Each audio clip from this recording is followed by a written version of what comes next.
கோமதி அம்மாள் சரணம். இங்கு வந்திருக்கும் நமது உறவினர்களுக்கும் தமிழர்களுக்கும் இந்த மேடையில் வீற்றிருக்கும் என் சொந்த பந்தங்களுக்கும் அத்தனை பேருக்கும் இந்த மாலை நேரத்தில் நான் வணக்கம் சொல்லி என் உரையை தொடங்குகிறேன். இந்த விழாவை நம்ம தொடர்ந்து நடத்திட நமக்கு இப்படி ஒரு வாய்ப்பை ஏற்படுத்தி தந்த காலஞ்சென்ற அண்ணாச்சி சண்மையா பாண்டியன் அவர்களுக்கு இந்த நேரத்தில் நான் நினைவுகூர கடமைப்பட்டுள்ளோம். மிகச் சிறப்பாக நாளுக்கு நாள் இங்கே முக்கியமான விருந்தினர்கள் அத்தனை பேரும் வந்து கொண்டு இருக்கிறார்கள். நமது முன்னோர்கள் நமக்கு காட்டிய எத்தனையோ பழக்க வழக்கங்களில் நாம் பின்பற்ற வேண்டிய கடமையில் இருக்கிறோம்.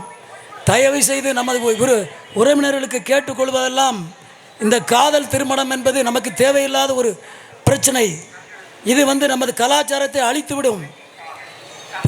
ஒரு பிள்ளையை பெற்று வளர்த்து ஆளாக்கி அவளை எவனோ ஒருத்தன் கூட்டிகிட்டு போகிறதுன்னு சொல்லி எந்த வகையில் நியாயம்? அதை நீங்கள் எப்படி நினச்சி பார்ப்பீங்க? ஒவ்வொரு கணமும் நம்ம ரொம்ப கஷ்டப்பட்டு அந்த பிள்ளையை வளர்த்துக்கிட்டு இருக்கோம்.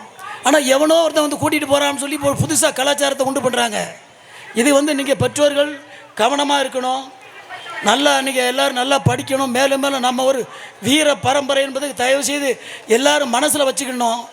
அதே மாதிரி நமக்கு குடும்ப கட்டுப்பாடு தேவையே இல்லை. உறவினர்கள் தெரிஞ்சுக்கிட வேண்டியது குடும்ப கட்டுப்பாடு தேவையே இல்லை. கேட்டால் யாரை கேட்டாலும் ஒரு பிள்ளைங்காங்க இல்லை 2 பிள்ளைங்காங்க. அது முடியவே அது ஏன்னு கேட்டால் வசதி இல்லை போதும் அப்படிங்காங்க.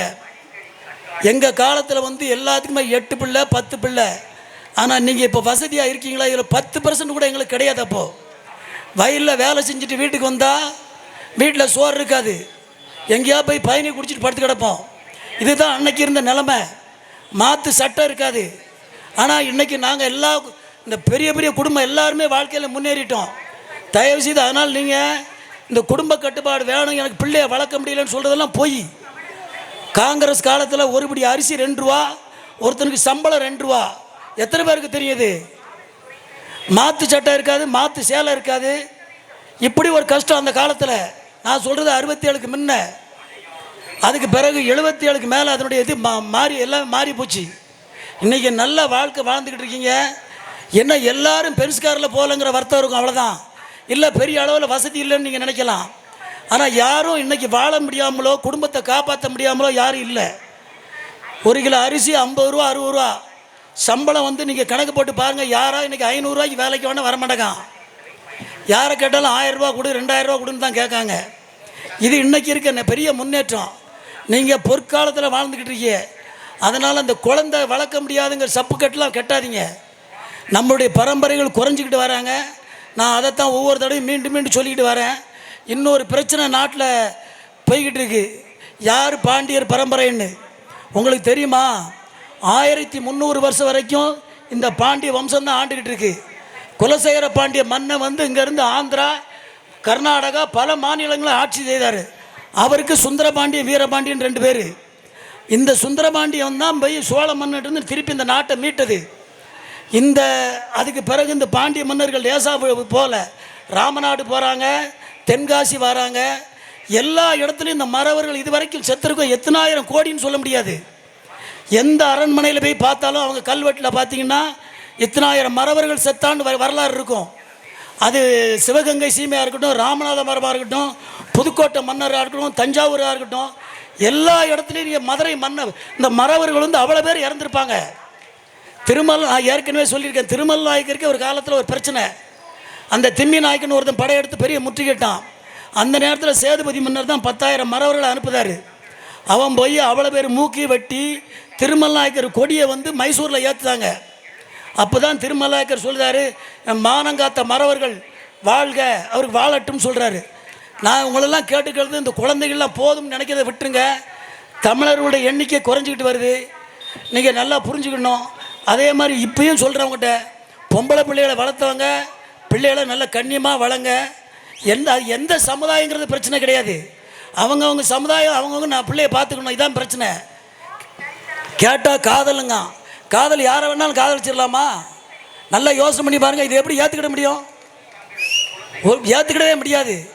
நம்ம யாரோ ஒருத்தர் நம்ம பெற்று வளர்த்து வச்சுருப்போம். எவனோ ஒருத்தர் அவனை விரும்பதான் போகிறோன்னு சொன்னால் விட்டுருக்கலாம் நீங்கள். அந்த பிள்ளைய காட்சி நம்ம அது மட்டும் இல்லை, ஒவ்வொரு கம்யூனிட்டிலையும் தாலிங்கிறது ஒரு தாலி வேறு மாதிரி இருக்கும். ஒவ்வொரு ஃபங்க்ஷன் பிறந்ததுலேருந்து இறப்பு வரைக்கும் ஃபங்க்ஷன் இருக்குது. அது ஒவ்வொரு சமுதாயத்துக்கும் ஒவ்வொரு மாதிரி இருக்கும். அவங்க சமுதாயத்தில் பண்ணிக்கணும். அதை விட்டுட்டு நான் காதல் அதுக்கு போலீஸும் சப்போர்ட்டுங்கிறது எப்படி ஏற்றுக்கிட முடியும்?